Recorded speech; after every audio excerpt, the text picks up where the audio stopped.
mwebale kureba Stars TV ndabajya ngo murakora nicyo mutano munonga kandi omuri aka kanya twatunga mu cyago ku bantu n'umuntu w'umutano munonga no mucyara aho binje murasa kuba mwahurireho nangwa n'abatakamanyire mwaza kutunga mu cyago kuganira nawe no kumanya ecyayi so tutakagenzira mu misho ndakwebaza kugira ngo achora kola nechamani mnonga kandi ubari kuma oyikumire Stars TV so omucharo utu atayiseri izoba baramweta Kalembe Nancy Linda na nomuchara oyisimbire ahantebe yobwa president aikwa kakanira no kuba president wihangeri so uko muchara tine binji ebitu tutegerize kuruga omuriwe kandi katugambe nawe tumanye ebyatwinire nibi.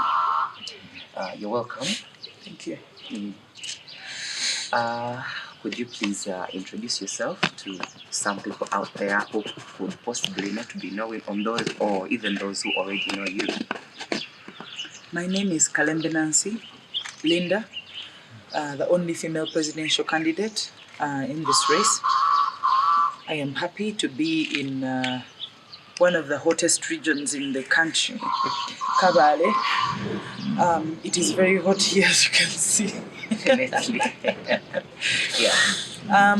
The reception was good. The people of Kabale, in spite the fact that it is a very cold place, they're very warm-hearted, and they gave me one of the best welcomes I have received in any other part of this country. So I thank them very much. And it's a pleasure to have you on Stars TV. Now, let's jump straight into what brought us here. How has been the journey as the only female presidential candidate? How has been the journey from the right wing till this point? The journey has been okay. It's had a few challenges here and there, but there's no challenge that has happened to me because I'm a woman. The challenges that I've faced are because I am running for presidency in a country where running for presidency is like treason, is equated to treason. So none of the challenges I've faced on this journey are related to being a woman. I think the gender differences are overrated. Uganda right now needs a leader, a different kind of leader, a leader whose resolute is to change this country in peace. And regardless of whether the leader is male or female, it does not matter. It just happens to be that right now, of all the presidential candidates who are running for this post right now, a woman just happens to be best placed. I always say leadership has nothing to do with male or female, though women tend to be better leaders, but it has nothing to do with male or female. Society has done it that way for many years because they wanted to lock women out of certain positions and places. So I believe I'm the best candidate of all the ones that are running currently. And Ugandans need to know that leadership has nothing to do with your sexual orientation, but everything to do with your mind and your heart. Yeah, now putting something aside with COVID-19, because it's been the worldwide pandemic, and still it is.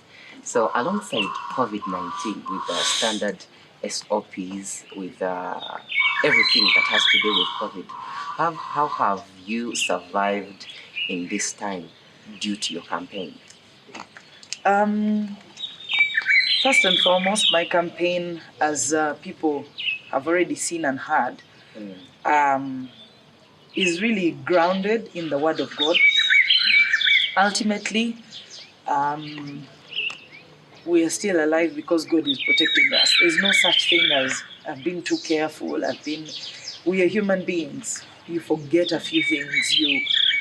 You touch where you're not supposed to touch and forget and touch your face. So we are only safe because God has decided that we should be safe. Simple.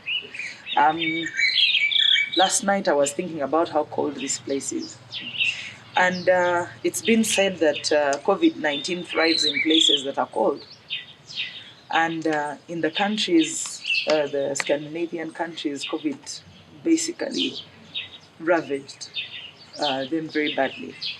So while I was in Kabale last night, I was thinking to myself, it's not the cold, it's God. He's protected the people of Kabale. Are you telling me that there are no cases that have happened in Kabale? Why isn't the whole of Kabale wiped out? It is God, not how careful people are, not the weather, not anything. Right. Now, looking at your bio, Kalembe Nanselita, formerly she has been a journalist. So as a journalist, and now, what do you think has not been addressed to the extent of you leaving your career as a journalist so that you can officially be in politics? I think when you say I've been a journalist, you have boxed me in only one space. As you say, you've read my bio. I am a very multifaceted human being. And the reason I decided to join this journey, this race, is because our country has a leadership gap that needs to be addressed urgently. The kind of country I want my children to grow up in, my grandchildren and great-grandchildren to grow up in, is not that Uganda that we see. A lot of people talk about security as being the presence of army men all over the place, guns being held. I have been to countries where you never see an army man. You see police occasionally, mostly traffic. When you look at countries like Switzerland, you can actually go through without seeing a policeman. When you go to European countries, you will only see traffic, and sometimes you don't even see them. So security is not the presence of guns all over our streets, because this is actually a threat to the people. You're constantly in fear when you see army men around. So when we look at our country, I think it is in dire need of great leadership. We have had good leaders, we have had bad leaders, currently we have a military leader. But we need a civilian leader for our country to be truly civilized and to grow. Okay. So, as per your motto, it says, leaving no one behind. What kind of people, or what category do you think has been left out in this whole thing of the leadership, service provision, and the rest of these things? Basically, as I've always said, that Uganda needs to be a meritocracy if we are going to grow. We should stay away from tribalism and all kinds of zins. There's nepotism. We choose people to be in positions because they are related to us, or because they're in our political parties, or because they're our tribe or religion, and that needs to stop. So when we say leaving no one behind, it means as long as you're Ugandan, that's the first qualification for you to access services. As long as you're Ugandan, that's the first qualification for you to get a job in any organization or any department, whether government or private. As long as you're Ugandan, that's the first qualification for you to get access to health, business contracts, and all that. You've had it said before that we shall not wait for Karamoja to develop. As I went through Karamoja, I saw that statement live. Because the way Karamoja is, and the way the rest of Uganda is, surely someone has forgotten about Karamoja. And in my time as president, this has to change. We need to forget that statement that we shall not wait for Karamoja to develop. We've seen a lot of places, we've gone through. I have been, currently I am the presidential candidate who has visited the most number of districts. I started off in the east, went to the north, and now I'm in western Uganda. And one of the things I have realized is infrastructure is in the town centers. And then outside the towns, you find poverty, you find pain. You find lack of infrastructure and all kinds of things. There's hardly schools in most of the parts in the country because our leaders have decided that they will improve the hospitals that they need to go to. They'll improve the schools that their children go to. As we speak currently, a lot of school children are not in school. And yet, most of the children who belong to, if you're lucky enough and your children just happen to go to the same schools as the people in authority, then your children will be in school. So those imbalances that have been happening in our society are some of the things we want to get rid of. That's why our motto is we're leaving no one behind. We are all Ugandans. We cannot talk about economic development without thinking about everybody from the lowest income earning person. Now, we know that it is said that a team is as strong as its weakest link. For as long as there is abject poverty in our community, people who cannot even afford a meal a day, we are lying to ourselves when we say that Uganda has developed. Until we can have a certain level across the country, then we will be truly growing. I don't believe in growth being on city streets and maybe in the central district. No. I believe that Uganda can truly claim that they are growing from either third world to middle income status to first world country when the weakest link in our country is stronger than what it is right now. Yeah, now with this, I have to be much more direct. It has become so obvious that every leader who is either from the opposition or independent, there is that kind of security pressure always pushed onto them. So what do you have to say about it? Because it has now become the game of the day and everyone is now used to it. Some people have said it's normal. Yet in actual sense, some people have suffered. Some families have ended up losing relatives, losing people who are supposed to take care of them in that same process of pushing pressure onto candidates from the other side of opposition. I've said it before, I'll say it again. The way the current government is handling anyone who's decided to run for presidency in this country is it's a signal that their time is over. You've heard the phrase, the last kicks of a dying horse.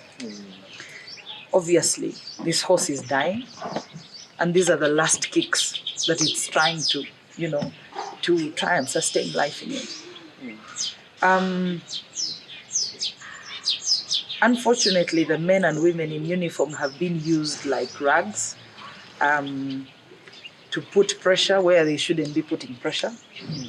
As I said earlier, when we were just starting out, running for presidency in this country is like treason. And a lot of times the incumbent doesn't care who's dying and who's leaving. As long as he retains power, he doesn't care who dies. That is why there are orders from above to open fire in places where there are clearly a lot of civilians. This government doesn't care about the human life. That is why it is important that we get rid of military leaders in our country for a civilian leader so that we can have more civilization. Right now we are slowly deteriorating into barbarianism. And that is what happens when you have military leaders at the helm of power in a country.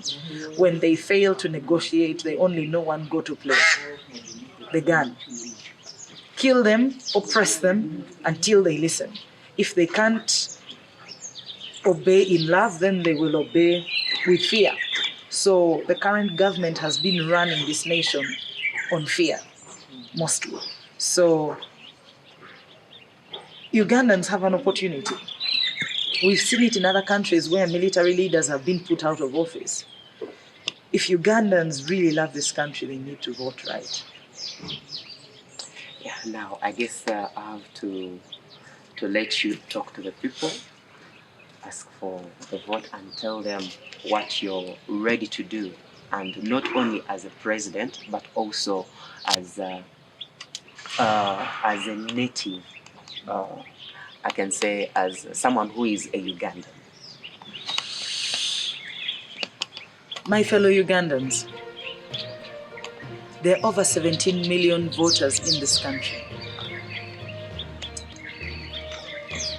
And that is the voice that is needed to change this government. We have seen the youth fight, but their fight has cost lives. I'm therefore calling upon the mothers of this nation, the women of this nation, to take the fight to the ballot paper. Out of the 17 million, over 9 million are female voters. Many countries, we've seen examples like Sierra Leone. When everything else had failed, it is the women who got up and changed the nation. Women of Uganda, you have over 52% of the national vote. I am asking you, if we all voted right, and this time have a woman in leadership, our nation will change for the better without bloodshed. Because it's only women who can actually get into office and care about people's lives, because we understand what it means to bring our life into this world. My fellow mothers and women, I'm therefore calling upon you to talk to your sons and daughters.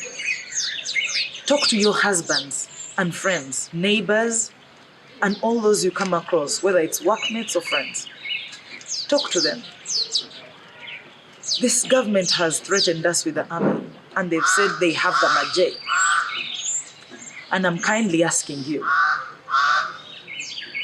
let's vote right this time. Vote for Kalembe Nancy Linda for a peaceful change. We don't need tear gas. We don't need to bury our children. No leader should get into office while sacrificing the lives of Ugandans. We need our children alive, and therefore I ask you, because your children listen to you, your husbands listen to you, ask them to vote right this time, and let's have a peaceful change in this country. Men and women of this country, the youth, our fathers too. I don't only need the vote of the women, I need your votes too. Let's work together, because it's only a woman that is going to be indiscriminating, non-partisan. I'm an independent candidate, and I have asked all Ugandans, as my slogan goes, leaving no one behind. Please vote for me, so that we can end the tribalism in this country. We can end the tribal divide. We can close the gap of tribal divide. We can close the gap that has been created by religious divisions. We can close the gap that has been created by political divide. And let us all be Ugandans, because different parties only continue to divide us. We need to be one. We need to be Ugandans. Let's have a peaceful change. Vote for Kalembe Nancy, the only female presidential candidate on that ballot paper. My symbol is a ball. May God bless you, for God and my country. Thank you so much. For the interest of time, we've not been able to go more than that. But the thing is, we are going to organize and have Kalembe Nancy much more talk about different things on Star Rays TV. I say thank you for watching, and may the good Lord bless you. Have a very good morning.